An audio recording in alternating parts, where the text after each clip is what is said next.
ॐ नमः पार्वतीपतये हर हर महादेव हर।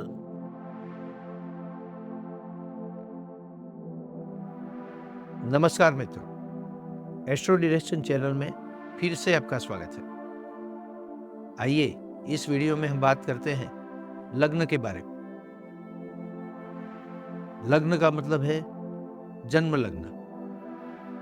आपकी राशि में प्रथम स्थान में जो राशि दिखाई जाती है उसको लग्न राशि कहते हैं। लग्न का मतलब है आपके जन्म समय में जो राशि पूर्व दिशा में उदित होती है उसी राशि को जन्म लग्न कहते हैं।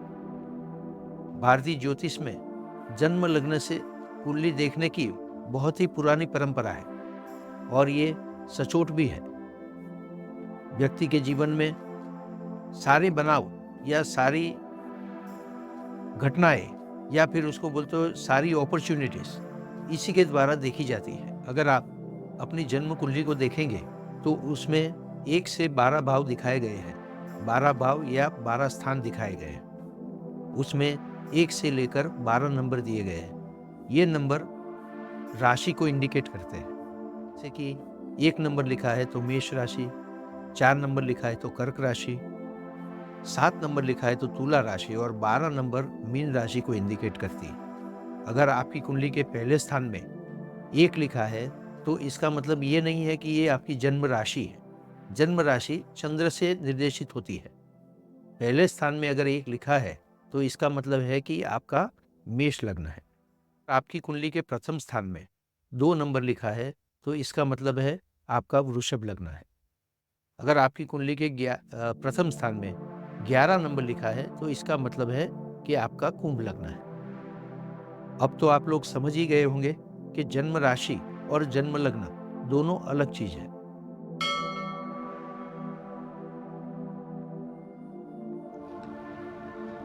आइए फिर आगे चलकर बात करते हैं कर्क लग्न के बारे में। ज्योतिष शास्त्र में चंद्रदेव को कर्क लग्न का अधिपति माना गया है। इसीलिए कर्क लग्न के जातक चंद्र प्रधान व्यक्ति कहलाते हैं। चंद्र की सारी बातें, सारी चीज वस्तुएं और सारे मामले का असर कर्क लग्न वालों पर कुछ ज़्यादा ही होता है। ये बातें उनको ज़्यादा ही प्रभावित करती रहती हैं। शारीरिक तौर पर बात करें तो कर्क लग्न वाले व्यक्ति मजबूत देह को प्राप्त करते हैं। उनकी फिजिकल फिटनेस अच्छी होती है। मध्यम और प्रमाण स्तर की ऊंचाई वे प्राप्त करते हैं। उनका वर्ण गौर होता है। कभी कभी शनि जैसे पाप ग्रह की दृष्टि के कारण कुछ सांवलापन भी आ जाता है, परंतु फेस फीचर से वे काफ़ी आकर्षक होते हैं और इसी वजह से सामने वाले व्यक्ति का ध्यान खींचने में कामयाब रहते हैं। प्रकृति से देखा जाए तो उनकी तबीयत नरम गर्म रहती है और ऋतुगत बीमारियों के शिकार होते रहते हैं। अपने स्वास्थ्य के बारे में उन्हें सावध होना चाहिए। स्वभाव से देखा जाए तो वे काफ़ी सरल होते हैं और अपने व्यक्तित्व को प्रभावित करने में भी कामयाब रहते हैं। उनका प्रेजेंटेशन अपने बारे में बहुत ही अच्छा होता है, परंतु उन पर अपनी संवेदनाओं का असर कुछ ज़्यादा ही होता है और इसी बात के चलते वो समय से रहते हुए धीरे धीरे निराशावादी और क्रोधी बनते जाते हैं। अपनी वाणी पर उनका कुछ ज़्यादा ही प्रभुत्व होता है। उनकी ये क्षमता अद्भुत होती है। अपने वाणी के दम पर वे अपना हर कार्य निकाल लेते हैं और सामने वाले को भी प्रभावित करते हैं, परंतु यहाँ पर भी उनकी संवेदनाएं असर करती हैं। कभी कभी अपनी असंयमित वाणी के कारण वे सामने वाले व्यक्ति को आहत भी कर देते हैं। इसी वजह से उनके प्रोफेशनल और पारिवारिक संबंधों में काफ़ी दरार आ जाती है। कभी कभी तो ये संबंध पूरे हो जाते हैं। ये इस बात का प्रमाण है कि वे अपनी संवेदनाओं को कुछ ज़्यादा ही महत्व देते हैं और इनका असर उनकी मानसिक क्षमता और कार्य क्षमता पर भी होता है। इसी वजह से वे सफलता से दूर होते जाते हैं और इसके कारण उनको अपने आप ही मानसिक संघर्ष का सामना करना पड़ता है। फिजिकल हेल्थ के बारे में बात करें तो जैसे आगे बताया, वे ऋतुगत बीमारियों के शिकार होते रहते हैं। अच्छी फिटनेस के मालिक होने के बाद भी वो प्रकृति से जूझते रहते हैं। तबीयत उनकी हमेशा ही नरम गरम चलती रहती है। उनको अच्छा पानी काफ़ी जीवन शक्ति देता है, परंतु पानी जन्य रोगों से उन्हें हमेशा ही बचना होगा। नियमित तौर पर व्यायाम करना उनकी प्राथमिक जरूरियात होती है। अपनी शारीरिक स्टेबिलिटी को बनाए रखने के लिए उन्हें ये हमेशा ही करना चाहिए और इस पर पूरा ध्यान देना चाहिए। मानसिक हेल्थ की बात करें तो वे काफ़ी संवेदनशील होते हैं और इसका असर उनके निर्णयों पर भी पड़ता है। वे कभी कभी उत्तम निर्णय लेने में कामयाब नहीं होते। कभी कभी तो वो कन्फ्यूजन से भरे होते हैं और निर्णय लेने में कुछ हिचकिचाते रहते हैं। इसी वजह से सफलता उनसे दूर चली जाती है और इसी निष्फलता का असर उनके मानस पर होता है। वे अपने आप पर ही मानसिक संघर्ष करते रहते हैं। अगर आर्थिक स्थिति के बारे में बात करें तो वे एक निश्चित लेवल पर अपने आप को ले जाते हैं। उनके पास अपना अच्छा बैंक बैलेंस होता है, मगर वो भी निश्चित लेवल का होता है। आर्थिक लाभ प्राप्त करने के लिए वे अपना हर संभव प्रयत्न करते हैं। अपने परिवार के साथ भी उनके संबंध अच्छे होते हैं, परंतु असंयमित वाणी के कारण और अपने क्रोध के कारण वे इन बने बनाए संबंधों को बिगाड़ कर रख देते हैं। इन बाबत पर उन्हें ध्यान देना होगा। साहसिकता की बात करें तो वे उनसे दूर ही रहती हैं। ज़्यादा साहसिकता उनको कभी भी रास नहीं आती। वे अगर साहस न करना चाहे तो भी थोड़ा सा ही साहस करते हैं। अतिरिक्त साहस करना उनके बस की बात नहीं है। अपने छोटे भाई बहनों के साथ भी उनके संबंध सामान्य तरीके से होते हैं, ना ज़्यादा उतार चढ़ाव और ना ज़्यादा स्नेह। हाँ, अपनी माता के साथ उनका संबंध काफ़ी स्नेह भरा होता है और अपनी माता के साथ वे संवेदनशीलता के साथ जुड़े रहते हैं। अपने पिता के साथ भी वे भावनात्मक संबंधों से जुड़े रहते हैं और ये संबंध आनंदपूर्ण होता है। अगर सच बताएं तो जीवन में अगर वे क्वालिटी टाइम गुजारते हैं तो अपने माता पिता के साथ ही गुजारते हैं। संतान के बारे में बात करें तो उन्हें कन्या रत्न की प्राप्ति होना स्वाभाविक होता है। वैसे तो उन्हें पुत्र और पुत्री दोनों का सुख प्राप्त होता है, मगर कन्या से ही उन्हें सच्चा सुख प्राप्त होता है। प्रेमी जनों के बारे में बात करें तो उन्हें अपने संबंधों से आनंद जरूर प्राप्त होता है। अगर वे अपने क्रोध और भावनाशीलता पर संयम रखें तो ये उनका संबंध काफ़ी आगे बढ़ता है, परंतु ज़्यादा तौर पर ऐसा नहीं होता और ये संबंध अपने आप ही वे गंवा देते हैं। नौकरी के बारे में बात करें तो वे एक जगह स्थायी होकर जॉब करना पसंद नहीं करते। वे बार बार अपना जॉब प्लेस बदलते रहते हैं और नई नई प्लेस ढूंढते ही रहते हैं। अच्छी प्रगति होने के बावजूद और अच्छा सैलरी मिलने के बावजूद भी वे अपना जॉब प्लेस हमेशा ही चेंज करेंगे।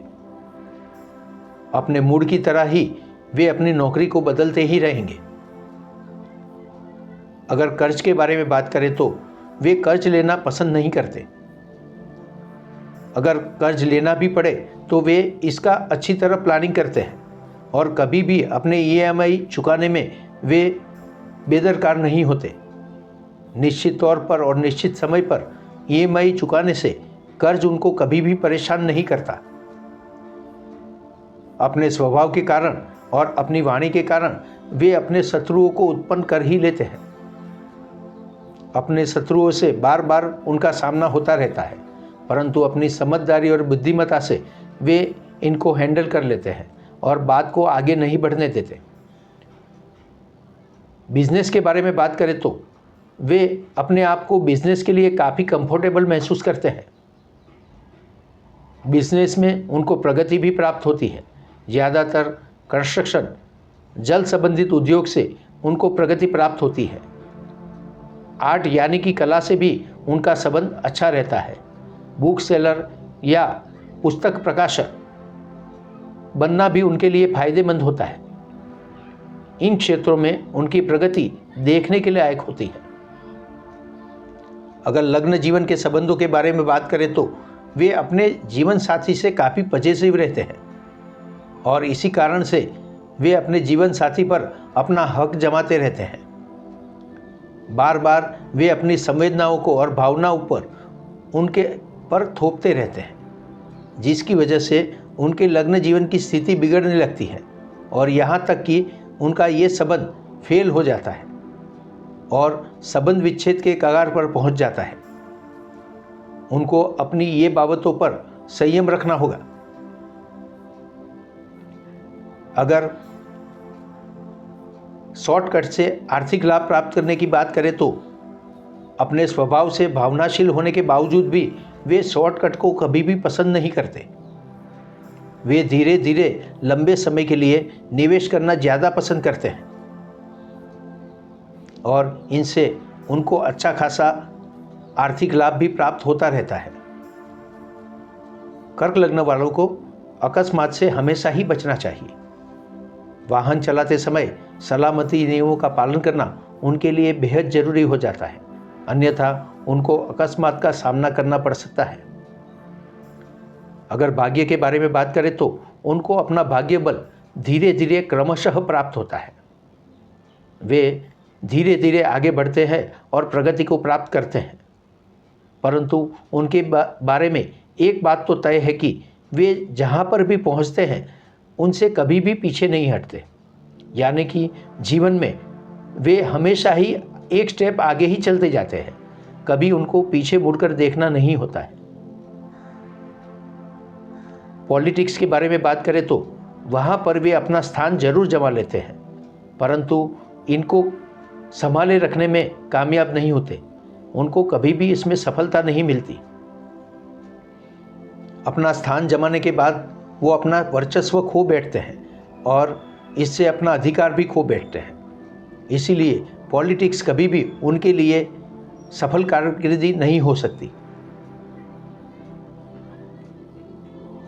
लाभ और सफलता के बारे में बात करें तो अपने जीवन में उनको सरलता से और जल्दी ही लाभ की प्राप्ति होती है। कार्य सफलता भी जल्दी प्राप्त होते हैं, परंतु अपने लाभ को वे अपने भौतिक सुख के लिए या फिर फिजूल खर्ची पर खर्च कर देते हैं। इस बाबत में उन्हें सतर्क रहना चाहिए। वैसे व्यय पर तो उनका ध्यान होता है, परंतु फिर भी खर्च उनसे हो ही जाता है। जब जीवन में किसी कठिन परिस्थिति आती है तो वे अपने बड़े भाई बहन की मदद मांग सकते हैं। उनको वहाँ से तुरंत ही मदद प्राप्त होगी। ये उनके लिए पॉजिटिव पॉइंट होगा। अपने जीवन में छोटी बड़ी कई मुसाफरी वे कर सकते हैं। अनुकूल समय पर विदेश जाने का उनका प्रयत्न सफल हो सकता है। कभी कभी वे अदालती मामलों में भी फंस जाते हैं, परंतु अपनी बुद्धि क्षमता के बल पर वे इसमें बच भी जाते हैं। कर्क लग्न वालों को अपने जीवन में कभी कभी व्यय की स्थिति का सामना भी करना पड़ता है, परंतु इस बाबत में वे अत्यंत जागरूक हो जाते हैं और परिस्थिति को संभालने में कामयाब होते हैं। इसी वजह से वे अपना स्थान सोसाइटी में और आर्थिक बाबत में बनाए रखते हैं। ये उसका पॉजिटिव पॉइंट होता है। कर्क लग्न वालों को अपने जीवन में अनुकूलता, राहत और सफलता प्राप्त करने के लिए ही अपने अधिपति चंद्रदेव का नियमित पूजन, जाप और हवन करना चाहिए। चंद्रदेव का रत्न शुद्ध मोती चांदी की अंगूठी में जड़ाकर धारण करने से भी लाभ की प्राप्ति होती है, परंतु इस विषय में ज्योतिषाचार्य की सलाह लेना अत्यंत आवश्यक है। सूर्य देव को नियमित अर्घ्य प्रदान करना तथा सूर्य संबंधित वस्तुओं का दान करने से भी जीवन में लाभ होता है। लग्न जीवन के बारे में तथा आर्थिक स्थिति के बारे में ये उपाय करना कामयाब सिद्ध होता है। जीवन में सदा ही सरलता प्राप्त करने के लिए हमेशा अपने गुरुजनों का आशीर्वाद जरूर लें। भगवान सदाशिव का पूजन तथा आराधना उनके लिए परम कल्याणकारक सिद्ध होती है। तो मित्रों, ये था छोटा सा विवरण कर्क लग्न के बारे में। अगर आपको ये वीडियो पसंद आया है तो आप इसको लाइक और शेयर जरूर करें। ऐसे ही वीडियो के लिए आप हमारी चैनल को सब्सक्राइब भी कर सकते हैं।